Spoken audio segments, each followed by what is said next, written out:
Hey, it's Mike with Beyond Aesthetics, and now we're going to discuss habit 2 in phase 1, and that is non-exercise activity, or what we like to call NEAT. So, have you found yourself searching for what is the greatest workout for fat burning, or what type of workouts burn the most fat? Is it high intensity interval training? Is it CrossFit? What answers have you found? And if you've done your research, you learn that there are no fat burning workouts. There's no such thing as. So as for me as a bodybuilding competitor, getting lean is a cyclical thing. You have your off season and then your shred season. And to be honest, I don't change really much of anything.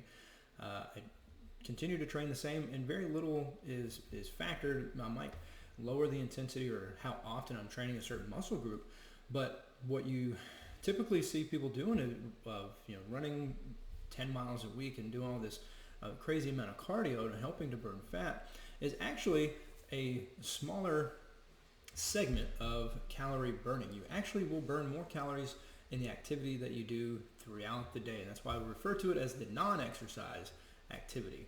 So if you were to calculate everything we refer to as total daily energy expenditure, the exercise activity is actually a pretty small fraction of that. It's the non-exercise activity that we can control over a period of time. And think about it, you're really only ever going to spend 30 to 90 minutes in the gym. How much energy are you really going to burn when you have the rest of the hours of the day? So why do we fish for these types of workouts and are so desperate for that? Because we want the time of the day that we put the most effort in to expend the most calories and see the most effort, but honestly that's just not where calorie burning or fat burning happens.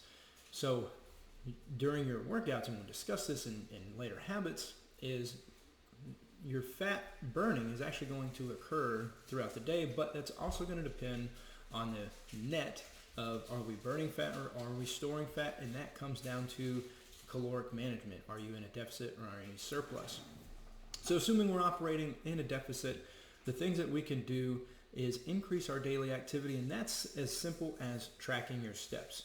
So on this page, I've done you a favor of listing different pedometers and things that track your steps. If you have a smartwatch, some smartphones do them, and if you have, like I wear a Fitbit, and that's as simple as tracking your steps throughout the day, and that'll be the metric that we use to kind of calculate what a baseline daily step count is going to be, and we'll increase that depending on the progress and how much weight we want to lose and how we want to affect your non-exercise activity.